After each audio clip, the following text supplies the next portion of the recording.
A note to listeners, the following podcast contains content that may not be suitable for all audiences.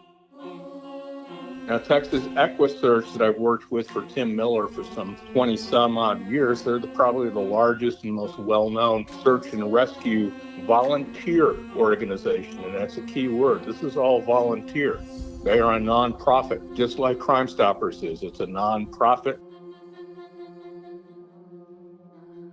Yeah, well, we met actually at CrimeCon. We were both speakers presenting there. And, it's no surprise why I would go to him. When Bittaker had given me the placements of Cindy and Andrea up in the San Gabriel Mountains, I'd reached out to law enforcement and other agencies to no avail. And then I met Andy and heard about the kind of search and recovery that he does. And he's actually done, I think it was just recently, Andy, you did Elmer Wayne Henley's search, right, in Texas? Yeah, Elmer Wayne Henley, along with his two cohorts, David Owen Brooks and Dean Corll, were given the moniker of the Houston mass murderers, and they are generally held responsible for at least 28 murders of young boys in the early 70s. And a lot of people, including myself, Laura, and Tim Miller, believe that there's other bodies out there that haven't been recovered. There was a company in Ohio that, believe it or not, was developing serial killer greeting cards. And they sent Berkowitz a prototype, basically wanting his thumbs up and approval. And Berkowitz shipped the entire package to me. The serial killer greeting card company didn't end up actually producing the cards as a result.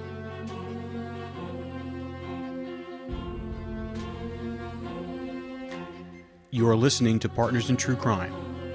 We are your hosts, Rob and Cindy Dorfman.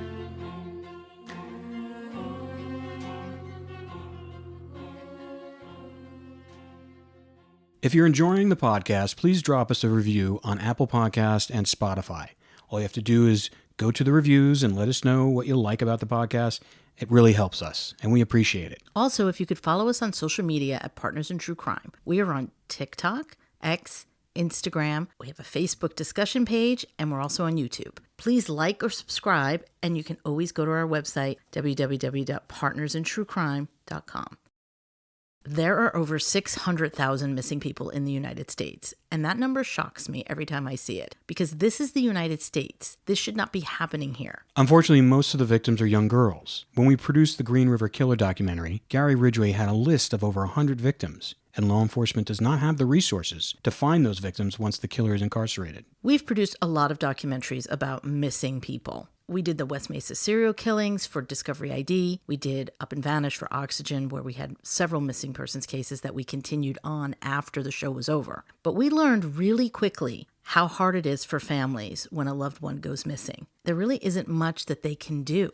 Which is why Laura's work is so important, because she picks up where law enforcement leaves off and interviews the serial killers while researching the discovery evidence and pinpoints where victims could be located. But without resources, law enforcement is not able to follow up on these leads. Which is why we're excited today to introduce our guest, Andy Kahan, the Director of Victims Services and Advocacy at Crimestoppers Houston. Andy is also a board member of Texas Equasearch. Before we bring Andy on, we wanted to give you some backstory on two of the cases we're going to be discussing today with Laura and Andy. Two victims of the Toolbox Killers who have never been found, Cindy Schaefer and Andrea Hall. 16-year-old Lucinda Schaefer was a striking teen with long blonde hair, deep blue eyes, and a beautiful smile. Her nickname was Cindy, and she attracted attention wherever she went. In the summer of 1979, Cindy's mother went to work at a Christian mission in Mexico and left Cindy with her grandparents in Redondo Beach, California. Even though it should have been a teenager's dream to live so close to the beach and have access to the glitz and glamour of Hollywood, only 30 minutes away, Cindy was homesick for Wisconsin. She missed her boyfriend and her friends. She really wasn't interested in meeting new people, but her grandparents encouraged her to join the church youth group instead of sitting around the house all day.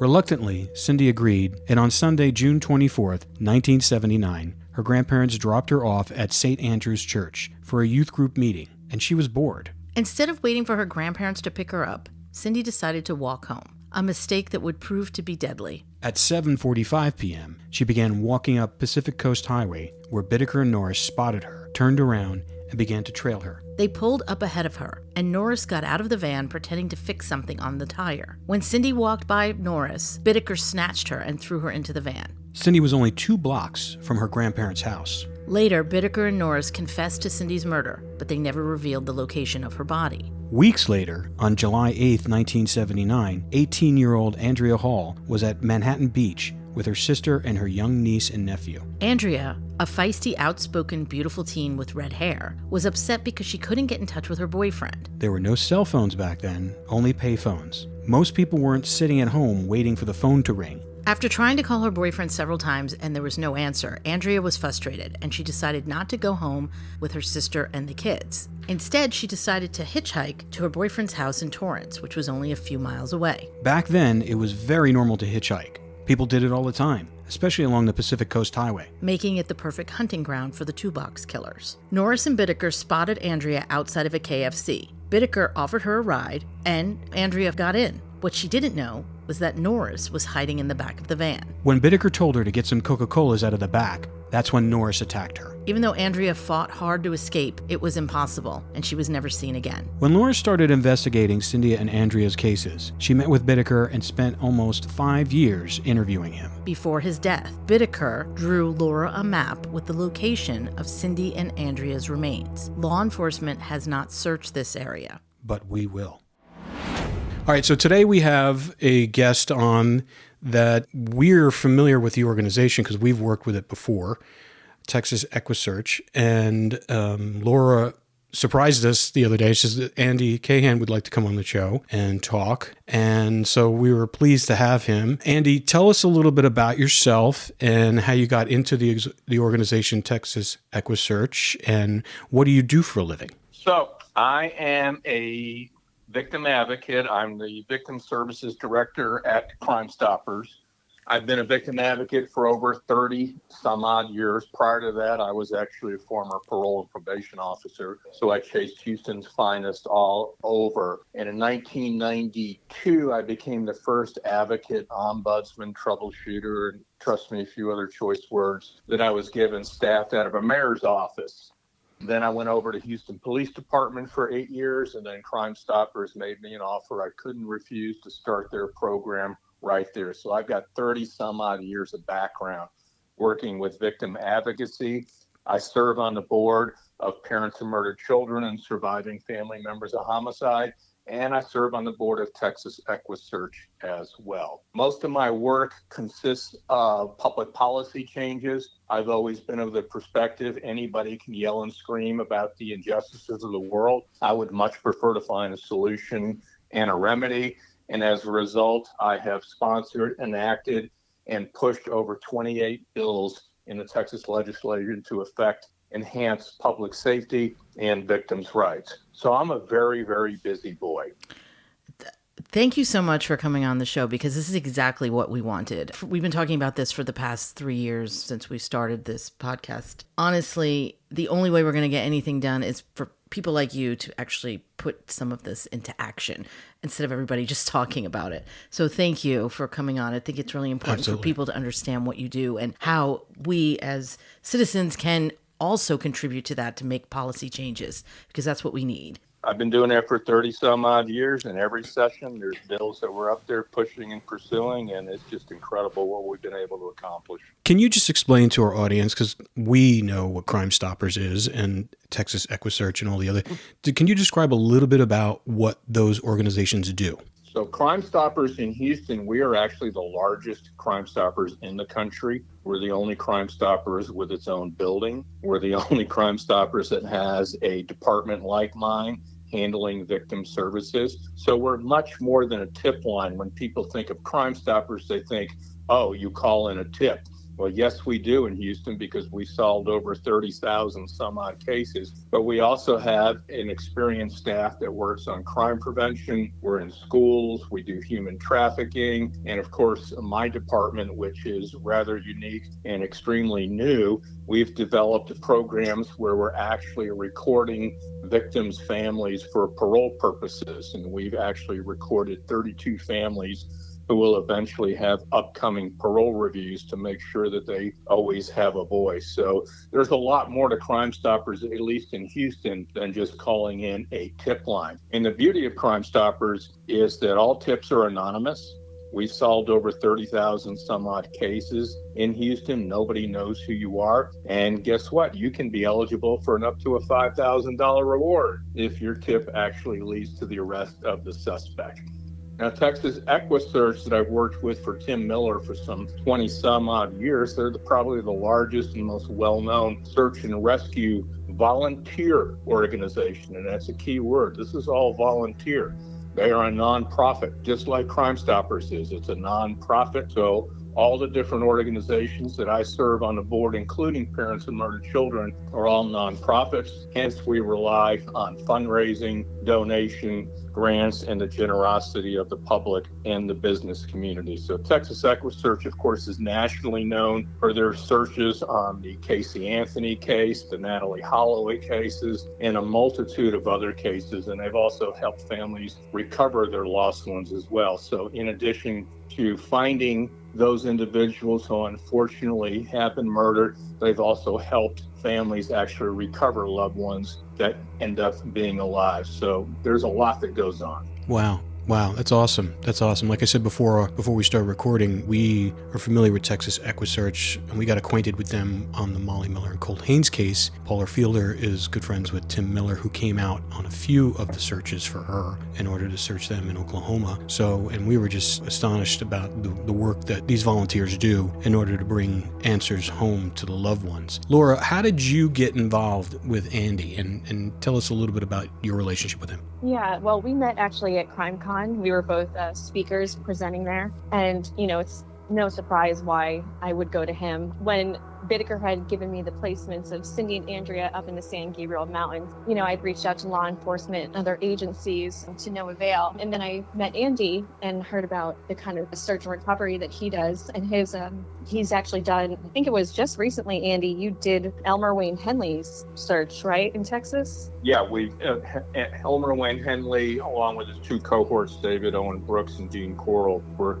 given the moniker of the Houston mass murderers, and they're generally held responsible for at least 28 murders of young boys in the early 70s. And a lot of people, including myself, Laura, and Tim Miller, believe that there's other bodies out there that haven't been recovered. Hence, that's the connection with Elmer Wayne Henley, who's the only living member of the Houston mass murderers. Right. And I had interviewed Wayne extensively. So we first started talking about the Elmer Wayne Henley case, and then I had told him about the whereabouts of Cindy and Andrea. Tell us a little bit about Cindy and Andrea and how they're, just to remind everyone that they're Bittaker victims. So Cindy Schaefer and Andrea Hall were the first and second victims of Bittaker and Norris. They were taken to the San Gabriel Mountains where they were raped, tortured, and killed. And they were tossed off the side of the mountain, off the cliff, and they have never been recovered. They still have the metal in their bones. One of Bittaker's method of killing was putting the ice pick through the ear, and a lot of the times it got lodged in the skull. So it's always been my hope if we go up there and search, we can actually find them using metal detectors. Yeah, I'm glad you guys met. One of the other issues that we actually met and have in common with is this wacky industry that I discovered about 20 years ago, which I infamously nicknamed and coined, called murderobilia, in which we found a thriving market primarily on the internet in underground networks that were selling items connected to serial killers and actually personalized items as well. And in the cases that Laura described with Lawrence Bittaker and Roy Norris, they were probably one of the most well-known individuals that actually had items that are sold on the open market. And believe it or not, I actually have several of their items in the presentations that I do on Murderobilia. I show items that have actually been sold that I've actually accumulated. So for example, I have a pair of Lawrence Bittaker's prison-issued socks. I have probably one of the most unusual Murderobilia items that I've seen for sale, and I have fingernail clippings from Roy Norris. And on the actual clippings, which are attached to an index card, he actually wrote, "It just flabbergasted me that someone would want to collect my fingernails. I've got no objections as long as they don't end up in the hands of a Haitian voodoo priest." Wow. So I actually tongue-in-cheek pause, and then I tell the audience, well, guess what, dude? I actually sent your fingernails to a Haitian voodoo priest, and they've got them. So good for you. There's this whole market that Bittaker and Norris were a part of, and that is thriving on the internet. And you have murderobilia dealers that solicit items from high-profile serial killers, mass murderers, school shooters, and high-profile killers, and then they're sold for profit. And that's another thing that we ended up having in common as well. Having that in common in the sense of trying to stop that. I've been responsible for having at least a dozen states that have now acted what we call notoriety for profit laws. Most people, including myself, when I found out about this wacky subculture that was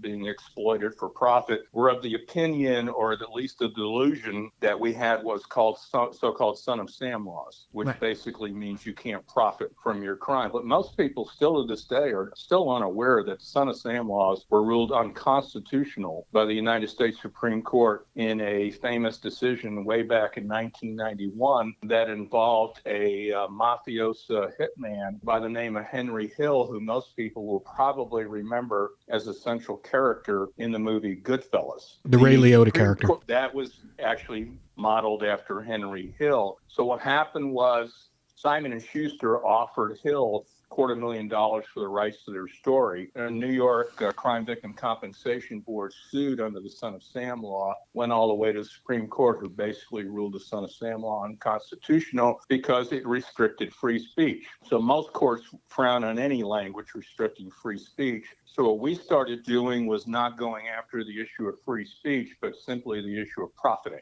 That's where we zeroed in. In other words, all you want, scratch, sniff, doodle, paint, whatever. You just don't make any money off it. And that's where we started crafting notoriety for profit laws. And what was the year of that Supreme Court decision? 1991. 1991. It's interesting because I interviewed Charles Manson, and it was in 1999. And then he was at Corcoran State Prison at the time. And then before they took me in to see Charlie, they took me and they displayed all this artwork that he had done, that's been confiscated. And I said, well, what do you do? He goes, well, this is the stuff he's trying to get out of the prison. He tries to smuggle it out through correctional officers, inmates leaving the facility, and he tries to get money on his books for it. And it was like a vast array of, scorpions made out of sock thread to paintings. I actually have Manson's hair that was shaped in the form of a swastika. Yeah. So it's like, but then the prison policy at that time, and I don't know what it is right now because it's been a while, is they weren't allowed to get that stuff out. That stuff was illegal.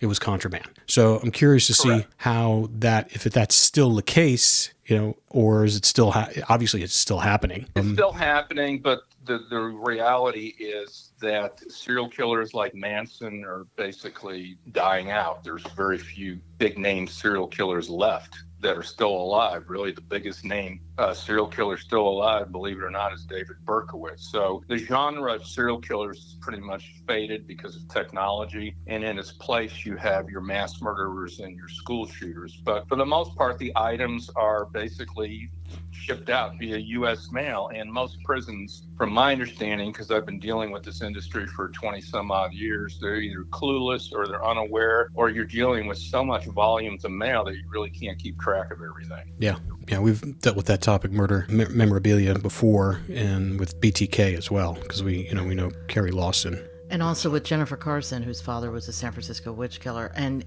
for her, she's been trying to advocate to not allow this to happen in California, but it's been a struggle for her trying to do that. There's been so much material from her dad that's been sold illegally on the internet. It's just, she's been stalked. I mean, it's just horrible. Oh, for the victims' families that I deal with, the common denominator is it's sickening, it's gut-wrenching, and it's like being punched in your stomach all over again by the criminal justice system. A very well-known victim advocate friend of mine, Mark Klass, whose daughter Polly was murdered by career habitual criminal Richard Davis, very succinctly put it to me, and he said, my daughter didn't die so Richard Davis can capitalize and make money off of her death. Exactly. Yeah, unfortunately it happens. Glad that you're at the forefront of that, because we always wonder every time we talk to people about this stuff, and we see stuff online. Carrie Rawson, who was BTK's daughter, and she would say that they would get contacted by these people with items for her to authenticate. And she would give me a break. Why would I do that? It's like... No, and again, going back to the common interest that Laura and I have, Laura, of course, interviewing, Lawrence Bittaker, but I also have been corresponding and actually met in person and recorded over 2 hours of interviews with none other than David Berkowitz, the son of Sam, on this issue. And in a very strange and unusual alliance, Berkowitz has been one of my biggest supporters and allies. And it's obviously a very unusual relationship, needless to say.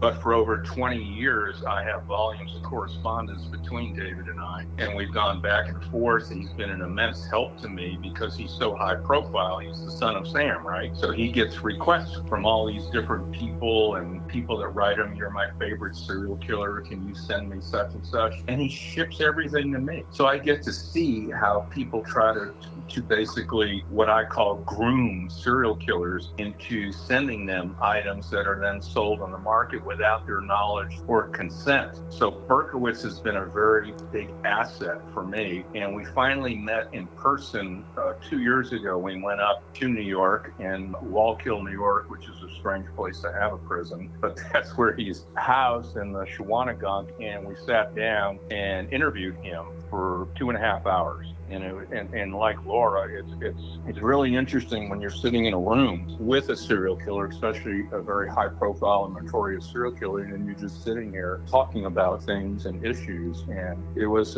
needless to say, it was a fascinating experience, and we're actually planning on following up with him sometime in 2024. Well, listen, if he's willing to help, we know he's taken a turn and he's become very religious. And what else can you do at that point? I tell people all the time that give me very quizzical of how could you do that? You're a victim. And I said, you know what? Isn't he doing something that you would want somebody to do in prison? He's repentant, he's remorseful, he's trying to offering something back to society, and he's found a tool and a valve through me in Houston. So, he's not asking to get out. He's not asking for favors. So, that's how it works. So with the information that you get from him, how does that help you? I just want to clarify when I first started researching this whole issue, the big question was, how does this begin? How did these items get out? How do dealers eventually convince serial killers and mass murder? How do they convince them to send items? Are they aware of it? Are they making money of it? And that's why early on I sent out letters to 20 high-profile serial killers, and I was very upfront who I am, what I do, and surprisingly, I got 12 responses back, and 2 of them really stood out. One was Berkowitz, another was one of the Manson girls, Susan Atkins, that were absolutely shocked and appalled that people were selling their items without their consent. So Berkowitz took it a step further. He actually gave me a notarized affidavit to use in my testimony, and it doesn't get any better when you're actually reading a statement from who all the profiting laws are named after, who's absolutely against this. You can't script that. So because he gets requests from dealers, and kind of give you an example. There was a company in Ohio that, believe it or not, was developing serial killer greeting cards. And they sent Berkowitz a prototype, basically wanting his thumbs up and approval. And Berkowitz shipped the entire package to me. The serial killer greeting card company didn't end up actually producing the cards as a result. Did you contact them? Oh, absolutely. I put them through hell.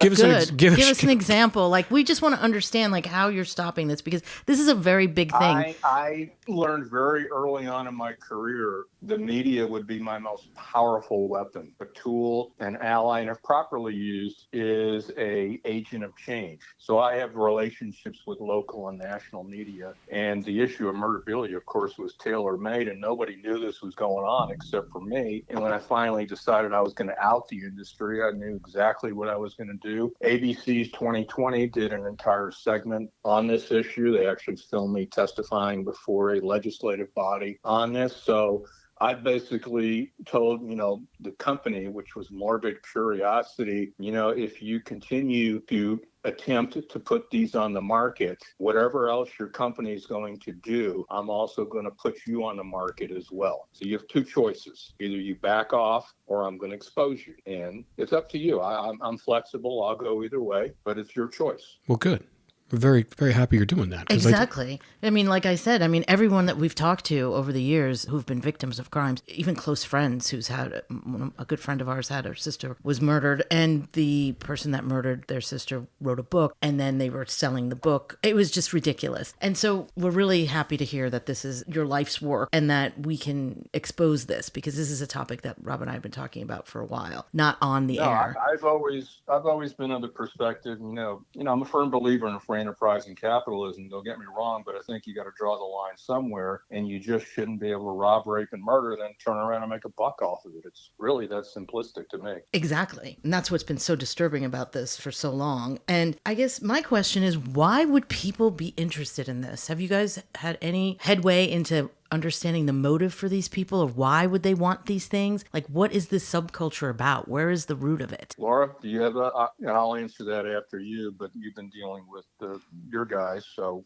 I haven't done a deep dive into that subculture. I know Bittaker and Norris are notorious for selling stuff, especially Norris. He made a lot of paintings. He even made a painting of a Cindy Schaefer of the victims and them driving victims up in the mountains. Some really, really grotesque, morbid paintings. But I haven't really dived into the subculture and the need or desire to really have these kind of artifacts. I can tell you several things. Number one, like it or not, and as you guys well know, there's groups of people out there, small groups, thankfully, I believe, that idolize serial killers and high-profile killers. And if you can get something that they've personally made, you basically own a piece of their soul. It becomes a huge collector's item, and frankly, it for some, it becomes a major source of income. You have 7 dealers throughout the country that operate websites selling items that they obtain from serial killers, mass murderers, and anyone else who has name recognition. So if you think about it, the entire true crime industry is exploding as we know it right now. So everybody's enthralled with it, and it's just human nature. And this is just another little part of it. When you can actually say, hey, I have a painting by John Wayne Gacy, or I have,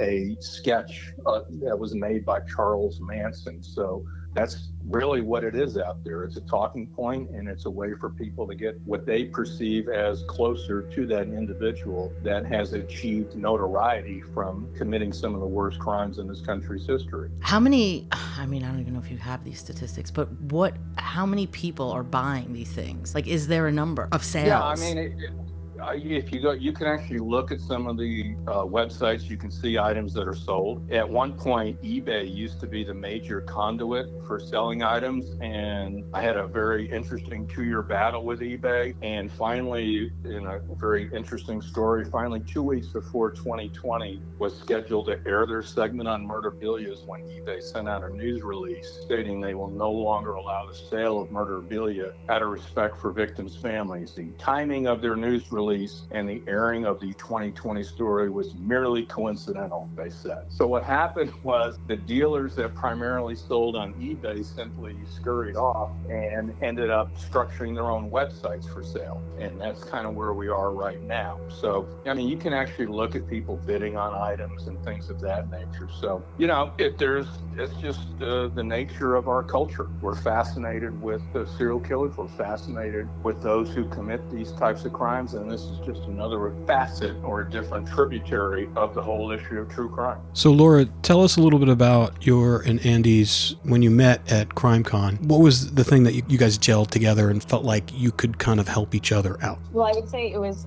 we talked about, Elmer Wayne Henley initially, because I had interviewed him. But I also, once I found out he was a board member, I told him about Cindy and Andrea, and possibly he could be a person who could help, get the recovery of these girls. So Andy, when you heard about Cindy and Andrea, what were your thoughts about? My first thought is, I'll be more than happy. I'll talk with Tim, and we'll be more than happy to do whatever we do. Of course, the issue is obviously getting us up there and seeing what we can do with our equipment, with our volunteers, and like anything else, it costs. So there's the issue of funding as well. But I can unequivocally tell you still to this day that Texas Equasearch is willing. They'll do whatever it can, and if we can make this happen, we will make it happen. So we had that, and then of course the issue of Elmer Wayne Henley in the Houston mass murders. There've been rumors for years that there were more than 28 bodies, and we actually had 3 bodies that were unnamed. Thankfully, thanks to a very incredible forensic examiner, we've been able to identify 2 of the bodies. So there's still 1 body who sadly doesn't have a name attached to it. So the question is, whether or not Henley will give specific information regarding that without a quid pro quo, that remains to be seen. But the fact that Laura has communication with Henley at least gives us some insight into perhaps he can shed some of the answers, whether or not there are bodies or not, and if he's willing to provide the answers without asking for anything in return, that's what we're hoping for. I have a question. So you've been doing this for 20 plus years. And the one thing that, I've been doing true crime since, probably about the same amount of time, but the more or less just kind of highlighting the true crime professionals, police officers, correctional officers, detectives, and looking into cases. But it's only been for, in the last, 10 years where there's been a wave of people who want to see these past crimes solved. In the past, it's like as soon as they've gotten a conviction, like with Bittaker and Norris, they don't really care about the other victims anymore. They got convictions for a few of the crimes and the murders, and we all know, based upon all the information Laura's yielded and people she's spoken to, that there's could be a lot more victims out there. And where is their peace? Where is their resolution? And also that the fact that there's it also takes unsolved cases off the books as well. What do you think is law enforcement's reasoning, other than just lack of resources, for not exploring that stuff that already has information? Like the mountains of discovery of information that Laura has sent us and that she's gone over clearly indicate. She just sent us something literally right before we got on the phone call regarding the Bittaker Norris case and regarding one of the other people that were involved, implicating both him and discovering another victim. And it's clear as day. It's written in there. Why didn't they look at it then? And then why aren't they looking at it now, knowing that these families need resolution? I mean, we've been talking to all these relatives and friends of people who knew these victims, and they can't believe it. And it's like they don't understand why people don't care about this stuff. Why don't law enforcement care about it? It's a multifaceted answer. Number one, particularly a lot of these cases involving the serial killers that occurred in the 70s, 80s, and maybe a little bit in the early 90s were embarrassing for law enforcement. Like in the Henley case, all these young boys were categorized as runaways, even though none of them were. So they didn't do anything about them, and families at that time didn't have avenues. And for the most part, you trusted what law enforcement told you. And then to have all that come out years later that there really wasn't much attention given in these cases, it's not a good look for them. So you have to have understanding that, look, we understand what happened in the past, but we're moving forward. We're not part of the blame game. The blame game doesn't get us where we need to get in this day and age. But you've got to know people in the right places. And that's where advocates like myself and Laura play such a significant role, because you've got to be connected to the individuals that can make a difference. So, for example, in my role, I know all the people in government. I know people in the governor's office. I know people in the city council, the mayor. I know all these people. And if there's something that I need to get done, I can simply pick up a call or text or whatever in this day and age, and I'll get it done, because people know who I am as a victim advocate, so they would rather work with me than be on the opposite side of that. So you have to have families that can band together, show up at a city council meeting. You got to make your voices known. You've got to have somebody in a local media that will basically carry the torch, that will get these stories out there. That's how we've ended up with a lot of these cases getting solved down the road, is we put on a campaign. We had a serial killer that we were going to legally release in Texas over a decade ago, and we knew there were unsolved cases connected to him. And we just decided we're going to put him back on the map. And 2 years later, we hit pay dirt with a cold case out of Michigan that was finally attached to him. They ended up charging and convicting him of, and thus meaning he wasn't going to be released from prison. But if we don't do that campaign and get families together, it doesn't happen. So you have to take charge. You have to take the initiative, and don't assume that the governmental officials are going to be working on your behalf. You're basically going to have to push them. I have a question. Has there ever been any, in your experience, talk or discussion about a national government agency that is only for these types of cases, missing kids, or, I mean, most of these cases are missing people. We had a case in Florida where the Kesse family, Jennifer Kesse, disappeared, vanished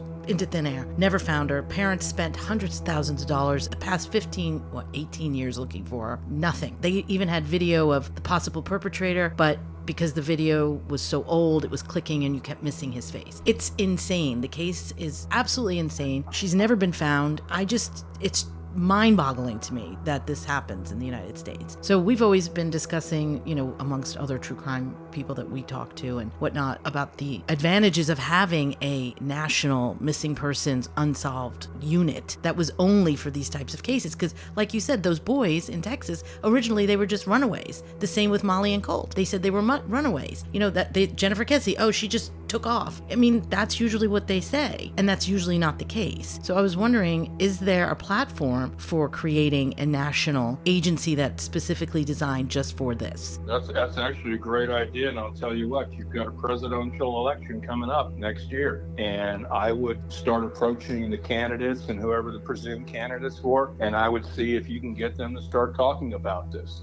Okay. This is absolutely, timing is everything. Yeah. And the time is ripe for that with a national election coming up. Mm-hmm. And also, even in California, you've got senator elections, you got something of that magnitude. So it's a great idea, and I'll be happy to also explore it as well. Great. Yeah. No, Thank because you. I was astonished when I did just a cursory Google search like months ago on how many people go missing yearly in unsolved cases. And it's like, it's in the hundreds of thousands. And it's like, where are all those people? And they're only recovering they said they only recover out of that hundreds and hundreds of thousands, like maybe like a couple thousand out of all those. There's a huge gap right there.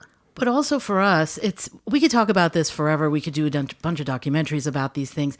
But Rob and I, when we decided to do this podcast, we did it because we wanted to make some change and to have some kind of policy change that would stop this from happening in the future. So if we could get some movement on this idea, that would be wonderful. Thank you. Yeah. No, put together some ideas in a bullet points, email it to me, and I'll start talking to my connections as well. I think it's a great idea. I've always said that, we need a national database, particularly in this era of criminal justice reform where we're releasing people on no bail.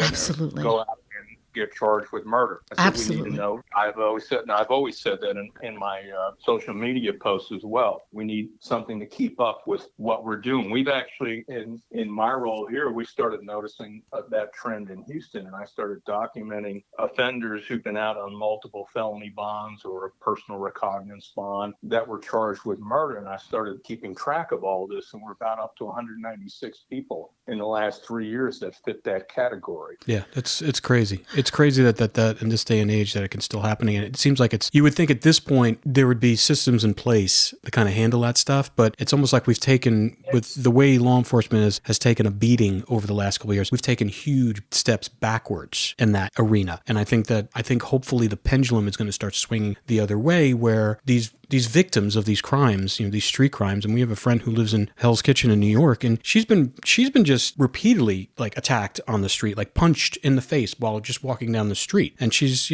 a very fit person, and she's not like a shrinking violet, so she doesn't project someone who's weak, and that person just continues walking, and she gets up and she has to go. No, I've always said the amount of people who are being victimized under the guise of criminal justice reform over the last few years is going to set this country back for decades, particularly in law enforcement and victims' rights.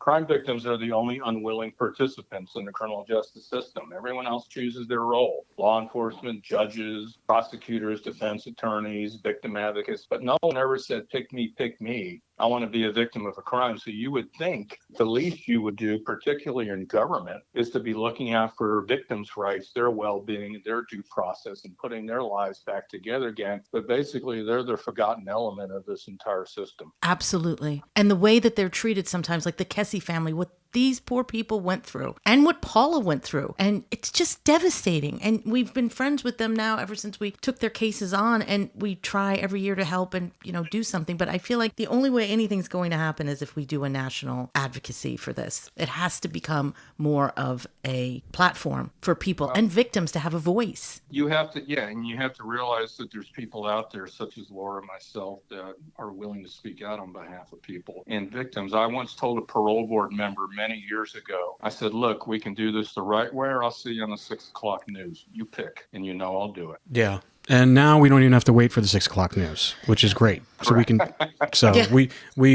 perfect example is when we took on Paula's case with Molly and Colt, she was at her wit's end. She had been working on it for like over 10 years and being an advocate for her cousin there. And basically got passed around through all the different law enforcement agencies. And as we started looking into it, we realized how corrupt the law enforcement agencies in that area were. And so we tried to bring a microscope to that. And we were able to get the Bureau of Indian Affairs eventually taking the case. And now they're taking the case. And we've kind of taken a step backwards to just kind of give them space to do it. But even them, the agent who's in charge of that has a case file of probably about 2,000 cases. And it's just him. So it's like, how do you deal with that? And he's dealing with also the indigenous population too, which the missing persons and unidentified people there is like it's crazy there too. The numbers are crazy. Well, when we did the West Mesa serial killings a few years back, and it was so disturbing how many victims are out there that have never been even discussed or even mentioned, and because most of them are indigenous. But it's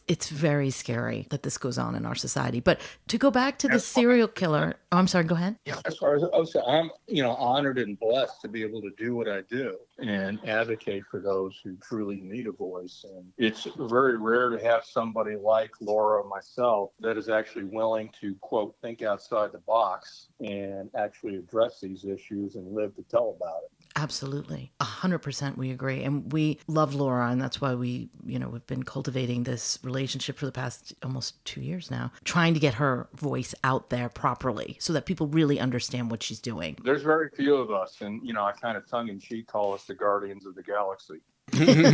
You are. You are.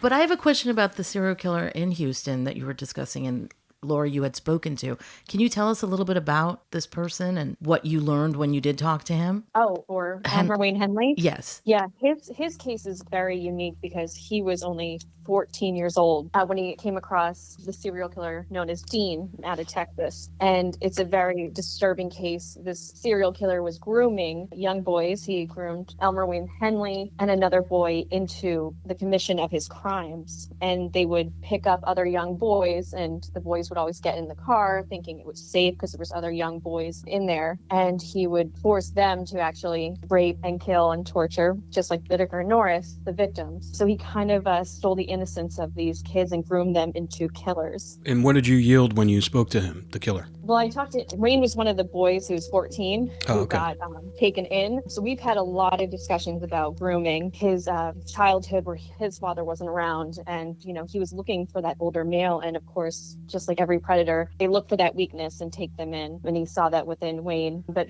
Wayne has told me there are a lot more victims, as Andy was stating, that Dean had killed and that have not been recovered. How does he know that? This is just from stuff Dean has told him. Got it. So when they were actually caught, the police had come, Wayne actually shot Dean and killed him. So they did like a whole excavation of the farm, and they recovered, I think it was, what was it, Andy, 30 bodies? And they 28, yes, for the original excavation. But Wayne even said there's way more out there connected to Dean. Wow. And what year was this? This was 1970 through 73. Wow. Henley, basically, his role, he and another fellow groomer, person that was groomed by Cora, they basically recruited young boys under the guise that they were going to go to the house, have parties, and drink beer and smoke and all that good stuff. So Dean Coral couldn't do this himself because he's in his 30s, so he needed younger people like Henley to go out and bring his victims to him. So basically, Henley was the one that procured and knowingly marched all these boys to their death. And it was a very sadistic, cruel, horrible form of being killed, with sadistically sexual torture, including having a torture board. And so this was not a very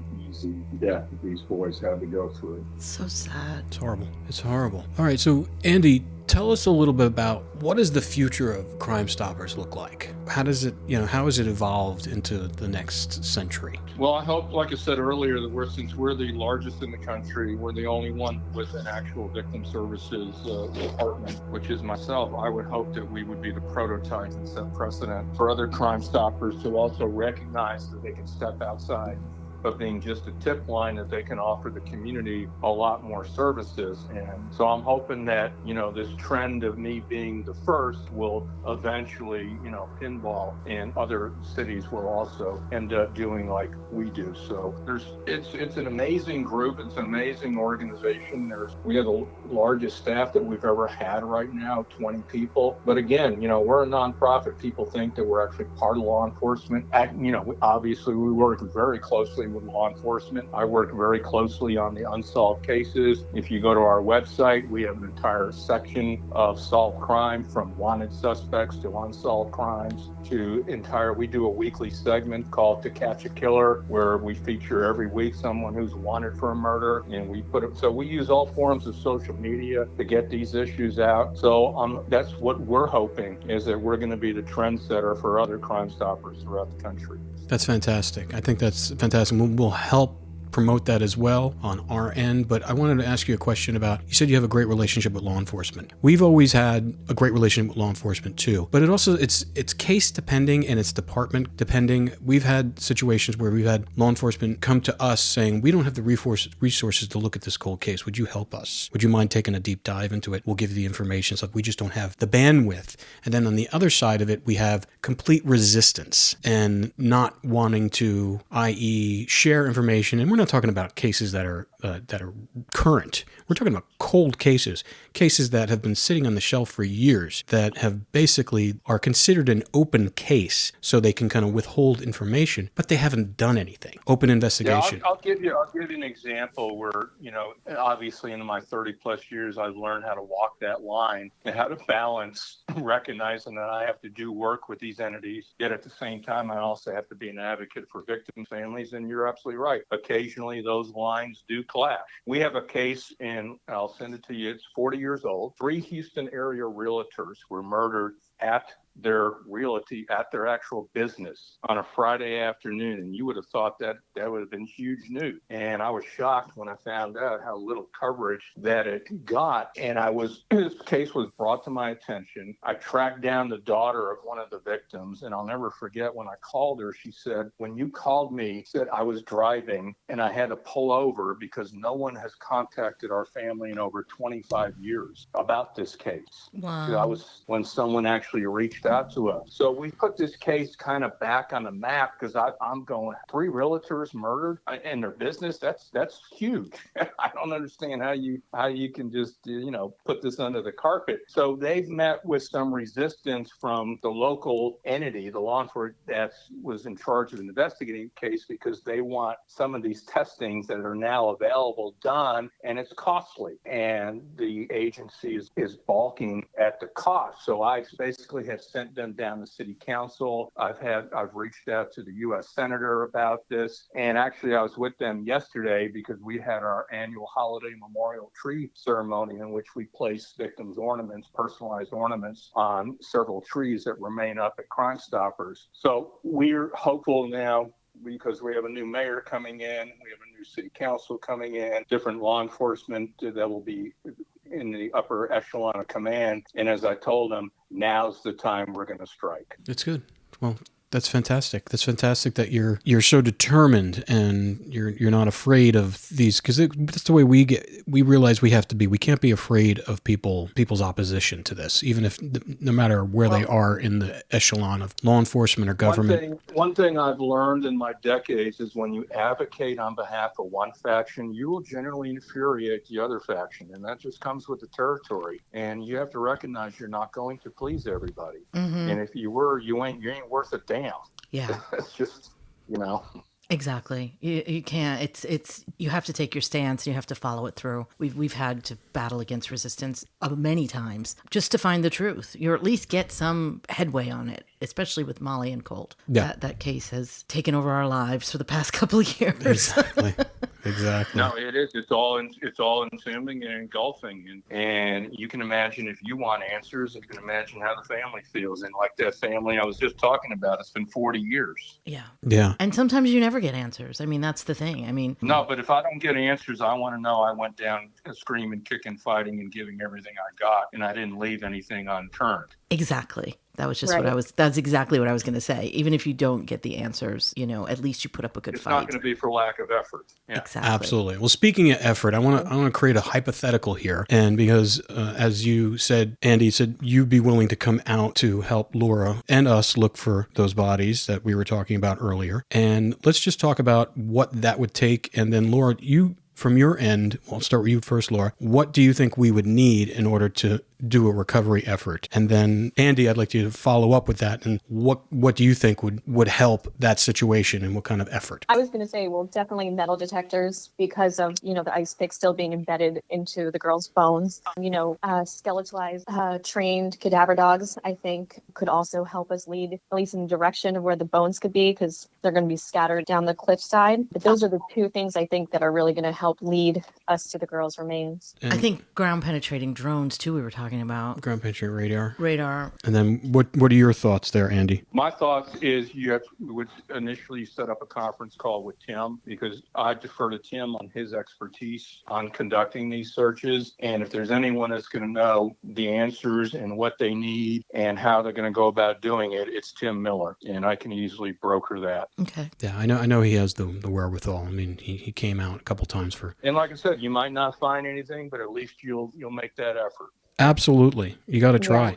At least you'll say, we went out there, we exhausted, all our resources. And if we find something, great. And if we don't, at least we know we gave it the one for all. With Bittaker especially, since he drew her a map, we've dealt with this before with Gary Ridgway and the Green River Killer, where we had the family of the Green River, their niece worked for me, and we were doing a documentary, and we were trying to recover some of the victims and through what he was telling us. And I think he really wasn't, he was just sending us on a wild goose chase. But with what Bittaker gave Laura, we feel like is much more concrete. And Laura, she already took...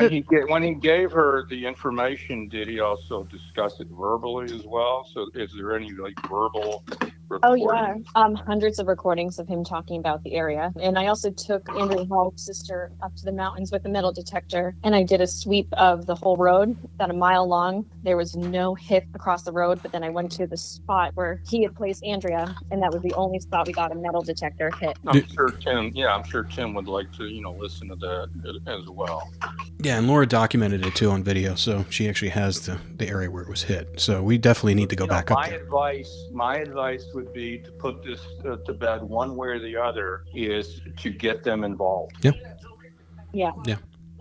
All right, we'll definitely do that, and we'll definitely, give Tim a call on your behalf, and then also talk to you. And see, once we put together a plan and a timing, because as we know that this all takes, we did this once before in Oklahoma, where we put together a team of ex-FBI agents and also Cheryl Mack McCullum. We flew them out there to do this, and we basically drained this pond and dug in it with a backhoe for 2 days.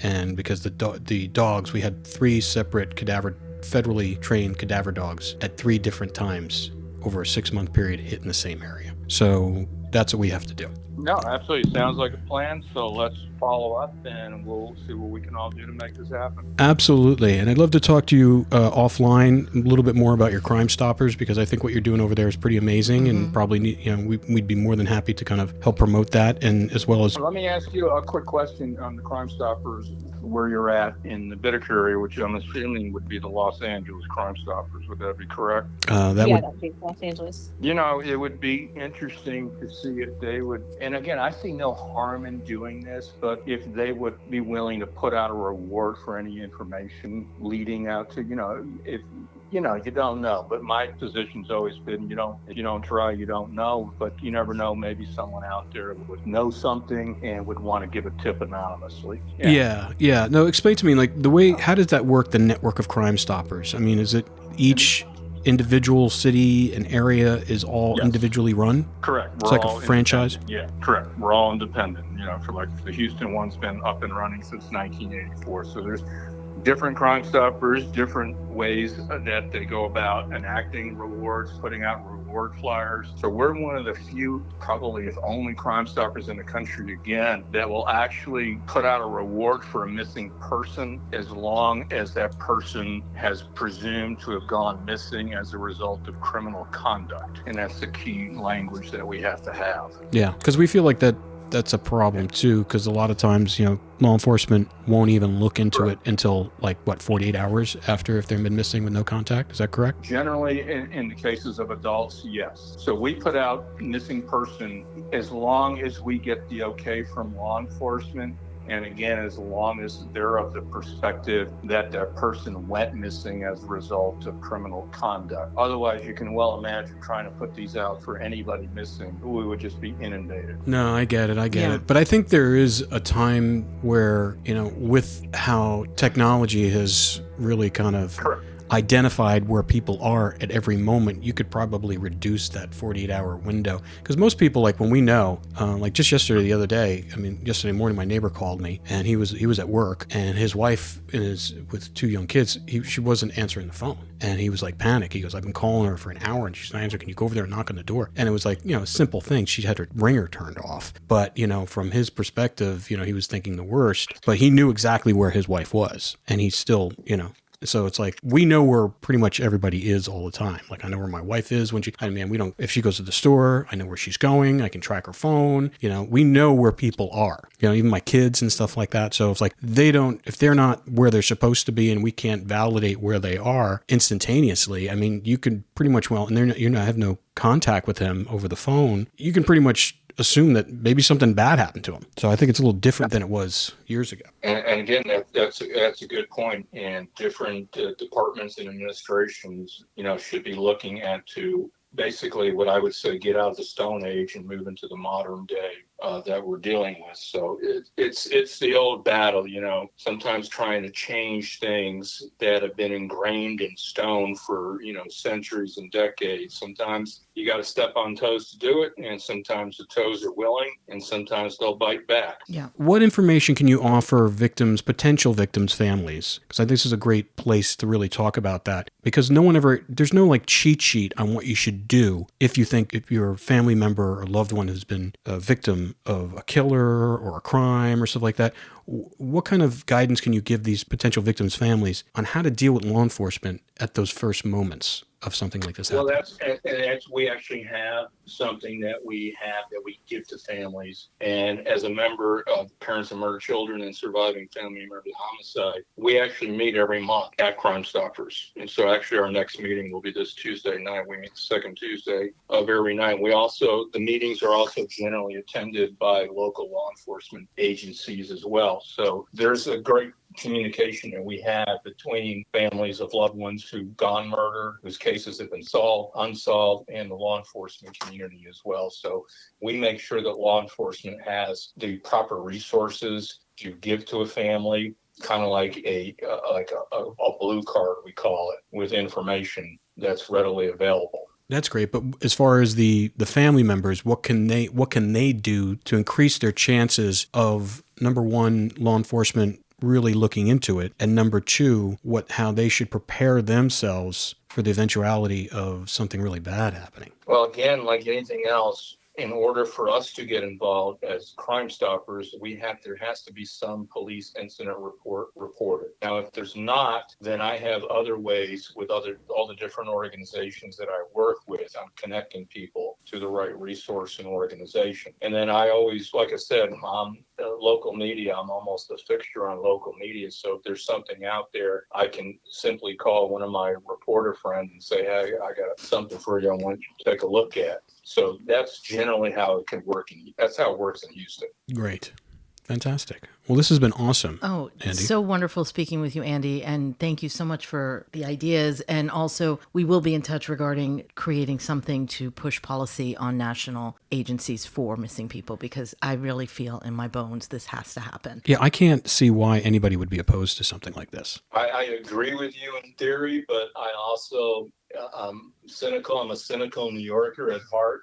So to me, what sounds good on paper, generally you'd be shocked at who might oppose it. But, as I'm fond of saying, when I'm pushing for an issue and an organization like the ACLU is against it, then I know I'm on firm ground. Yeah, exactly. Well, it just needs visibility. It needs visibility, and you just got to be loud. Yeah, and there's no harm in putting it out there for public debate. Zero. Absolutely.